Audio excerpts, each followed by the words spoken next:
Okay guys, this is a bit of an impromptu update video since I haven't really uploaded anything regarding the documentary in a while. I've been going through the footage we took at BronyCon, but not quite as much as I wanted to due to relatives visiting this month and getting things sorted out for my semester at NC State coming up in the fall. Saber's also been on a trip with his family, so I haven't been able to talk to him lately about the project. Thankfully, I'll have a lot of time after Friday to go over the footage, and finally start gathering my thoughts and writing down what parts of the footage we want to include in the documentary. I think we said it in Brony Breakdown or one of Saber's streams that the project has taken on a new form after BronyCon happened. It's still going to be a documentary, but it will be presented in a mini-series. The amount of content we want to cover is so vast that we're going to need to split it up into parts.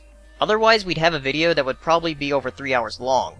Even though it is in parts, we're still going to complete the entire project before we start releasing each video. We're expecting it to be done sometime in mid-October, or late September at the earliest. BronyCon was a really great success with all of the interviews we gathered, and now our next venture is Everfree Northwest. Both Saber and I will be there, and we have another excellent group of people ready to interview.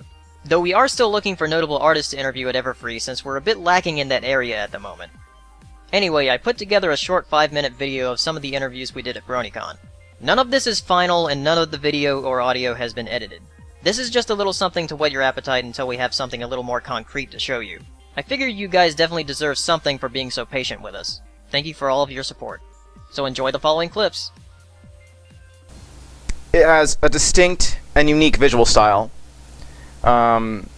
which is done in Adobe Flash, which is normally a kind of throwaway medium used to save costs.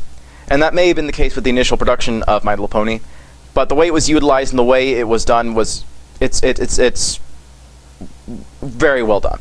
It's not the best of the best, but it's extremely well done. The design really makes up for any kind of flaws that you can spot.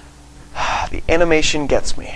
As an aspiring filmmaker, I appreciate the little details, the things like that. I just think it's so beautifully made. The show, I mean, it represents so many aspects of, good storytelling, of good entertainment that are all executed fantastically. I mean, the actual writing itself is fantastic. The animation, I know it seems, so many people say, oh, the animation is great, but it really is, especially when you consider that this is Flash animation and just the amount of tender loving care that they put into really making these characters emote. And when the characters emote, we care, and when we care, then we get invested. And I think that can be really hard to pull off with that kind of medium. Well, obviously, animation is my thing, so I always loved looking at how they did the animation, how well they do it, and just kind of wanted to analyze how they did it. And sooner or later, I just loved how the plot moves in the show, kind of some of the adult humor they hide in there, and so that's what I really love about the show. I was initially struck by the animation, I think is what is pretty common. Everyone says, because you see like when you realize later the people who worked on it, you see the common threads and you go, oh, that's why I like it. But I don't know, I think mostly it's just the sense of humor and how clever it is that really keeps me hooked. Season 1 was just so tight. The dialogue was tight. The character interaction was really just like, everything was just so well groomed and well placed, and it's just so clever. It's not banging you over the head with how funny it's trying to be. It just ends up being funny because it's good. The characters really appealed to me because they're also likable, they're realistic. I've known people in high school oh, Rarity, why you act like that? Oh, Twilight, why you always gotta study? Oh, Applejack, oh, you always gotta work. I've known people like that, especially a shy one like Fluttershy. I kind of was like that. I was like that today when I met Andre Lebman, but that's not the point. But I've met so many people like that, so that's why I gotta say I love it, because it appealed to me. All the people were relatable, the show looked beautiful, and that's one of the main reasons. I like how every single character is not just a simple, I'm Fluttershy, I'm shy all the time, and that's what I'm going to be throughout the entire season.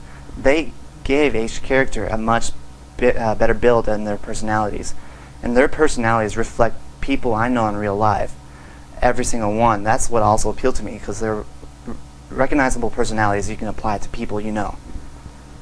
I think one of the things I like about the show is that it's well written and it's entertaining to watch. The characters are all extremely well developed.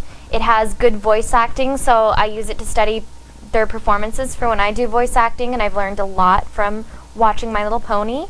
And I just think it's a well done show. The animation, the writing, everything about it, the music especially. me and society just don't get along. I'm just like, oh, it's like so negative and everything.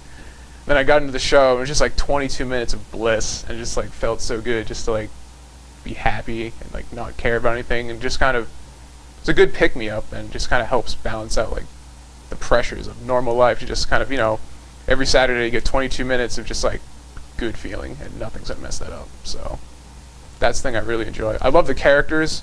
It's my big thing with making my own stories. I like making dynamic, interactive characters that like interact well and, you know, are really endearing. But I think the number one thing is just it feels good to watch it.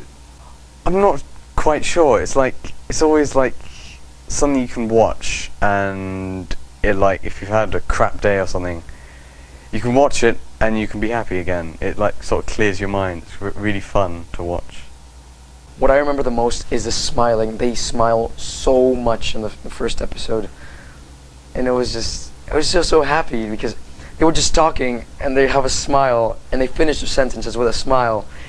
Most cartoons don't do that, and it was overwhelming with happiness and smiles, and I would always smile when they would smile.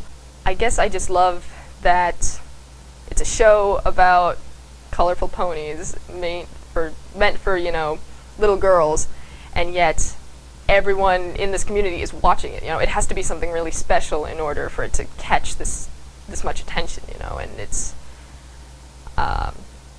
you know, it has not only a great message in each episode, but it's also fantastic voice acting. The animation's like amazing. Everything about it is just so great, you know. Like I can't really think of anything that I would nitpick and say, you know, well, I really don't like this about the show. But no, I just pretty much like everything about it, you know.